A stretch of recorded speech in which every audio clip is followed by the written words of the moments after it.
નમસ્તે મિત્રો, હું ડૉક્ટર બિંદુબેન ભંડેરી, સાહેબ ડૉક્ટર વિજયભાઈ ભંડેરી. અમે અહીંયા રાજનગર ચોક ચંદ્રેશનગર મેઇન રોડ ખાતે વાત્સલ્ય આઈવીએફ સેન્ટર ચલાવીએ છીએ, જેમાં નિસંતાન દંપતીઓનું અમે સારવાર આપીએ છીએ. આ માટે તમને આજે સાહેબ થોડા સૂચનો આપશે, જે તમારી લાઈફસ્ટાઈલને લગતા પ્રશ્નોનો સમાધાન આપશે. નમસ્કાર મિત્રો, આજે હું તમને આઈવીએફ એટલે શું અને આઈવીએફની જરૂરિયાત શેના માટે છે એ બાબતે ચર્ચા કરીશ, અને ભવિષ્યમાં કપલને આઈવીએફની જરૂરિયાત ના રહે અને તંદુરસ્ત બાળકો ઝડપથી કઈ રીતે રહે તો એના માટે કઈ લાઈફસ્ટાઈલ અપનાવી એ વિશે વાત કરીશ. તો સૌથી પહેલાં જોવા જઈએ તો કોઈ પણ કપલ 1 વર્ષ સુધી શારીરિક સંબંધ સાથે મળીને રાખે છતાં પણ બાળકો ના રહે તો એને ઇન્ફર્ટિલિટી કે નિસંતાનપણું કહેવાય. પરંતુ જ્યારે 1 વર્ષ સુધી બાળકો ના રહે અને ભવિષ્યમાં આઈવીએફની જરૂર પડે તો ટેસ્ટ ટ્યુબ બેબી એટલે શું એ બાબતની હું તમને ચર્ચા કરું.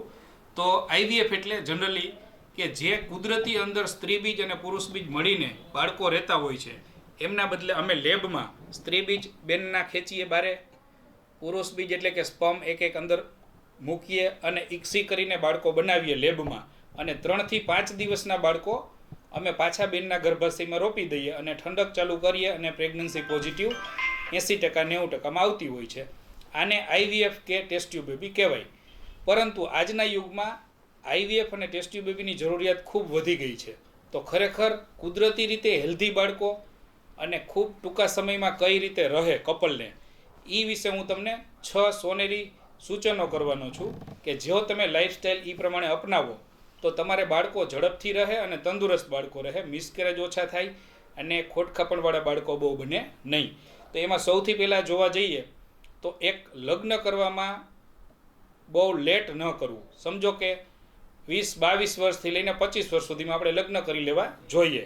પછી અમુક કાસ્ટ છે એમાં 35 વર્ષે 40 વર્ષે લગ્નનું વિચારતા હોય, તો એવા કારણોને લીધે લેટ મેરેજીસના કારણે બાળકો રહેવામાં તકલીફ પડે છે અને આઈવીએફની જરૂર પડે છે. તો એક તો આપણે લગ્ન ટાઈમસર કરી લેવા જોઈએ. બીજું કે લગ્ન કરીને બાળકોનું આપણે 1 થી 1.5 વર્ષમાં વિચારવું જોઈએ કે મારે હવે બાળકો રાખવા છે. આપણે લગ્ન પછી 3 વર્ષ 5 વર્ષ 10 વર્ષ આપણે સેટ થવાની રાહ જોતા હોય કે ભાઈ મારું આ પ્રોફેશન પૂરું થઈ જાય, મારો આ એમ છે એ પૂરો થઈ જાય, મારી આ નોકરી આવી રીતે લાગી જાય, પછી હું બાળક રાખીશ.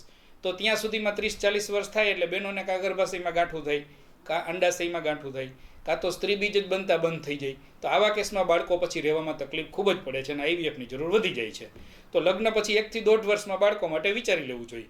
પહેલાંના સમયમાં જેમ 25-30 વર્ષે કેમ 2-3 બાળકો થઈ જતા, તો એ સારી વાત હતી. ત્રીજી વસ્તુ જોઈએ તો જનરલી વ્યસન બહુ વધી ગયા છે, ખાસ પુરુષોમાં. વ્યસનના કારણે કણો ખૂબ જ ઘટી જાય છે, એના કારણે બાળકો રહેતા નથી અને અમારે આઈવીએફ કરવા પડે છે. ચોથા કારણોમાં જોઈએ તો ઓબેસિટી, વજન, જંક ફૂડ ખાવાથી અને વધારે પડતા આરામપ્રિય જિંદગીના કારણે વેઇટ ખૂબ જ વધવાથી બાળકો રહેવામાં તકલીફ પડે છે. એમાં પીસીઓડી બહેનોમાં ખાસ પીસીઓડી એવી તકલીફ છે કે વજનના કારણે સ્ત્રી બીજ બનતા જ નથી, અને સ્ત્રી બીજ ના બને એટલે બાળકો રહેવામાં તકલીફ પડે અને બેન ખૂબ જ 2-3 મહિને માસિકમાં આવે અને બાળકો રહેવામાં તકલીફ પડે છે. એવા કેસમાં અમારે આઈવીએફ કરવા પડતા હોય છે. તો વજન કંટ્રોલમાં રાખવું જોઈએ. ત્યારબાદ તંદુરસ્ત ખોરાક, જેમાંથી વિટામિન મળે, પ્રોટીન મળે, કાર્બોહાઈડ્રેટ મળે, બધું સપ્રમાણ મળે એવો ખોરાક રાખવો જોઈએ. જંક ફૂડવાળો, બ્રેડ, મેંદો, બટેકા, તેલ, ઘી, આનું પ્રમાણ લિમિટમાં રાખીને લીલા શાકભાજી, ફળ, અમુક એન્ટીઓક્સિડન્ટ છે, ખૂબ જ પાણી છે, જ્યુસ છે, શરબતો, બધા આનું સેવન કરવું જોઈએ. નહીં કે એકલા જંક ફૂડનું બ્રેડ, બટર, પીઝા, બર્ગર આ બધું બને ત્યાં સુધી અવોઇડ કરવું જોઈએ, લિમિટ રાખવી જોઈએ. એટલે તમારે તંદુરસ્ત ખોરાક રાખવો જોઈએ. અને છેલ્લું, ધ્યાન, યોગ અને કસરત જીવનમાં અપનાવવું જોઈએ. સવારે અડધો કલાક માટે કોઈ ધ્યાન, યોગ અને એક્સરસાઇઝ કરે તો એનું બોડી પણ ફિટ રહે. દરેક અંગો, જે શારીરિક અંગો છે બાળકો રાખવા માટેના, ગર્ભાશય છે, અંડાશય છે, એ પણ સારી રીતે રહે અને સારી રીતે રિલેશન કરી શકે, જેથી બાળકો રહેવામાં તકલીફ પડે નહીં અને આઈવીએફની જરૂરિયાત ટાળી શકાય. તો આ બધા 6 સોનેરી સૂચનો છે, આનો ખ્યાલ રાખે તો એને બાળકો રહેવામાં કપલને તકલીફ પડે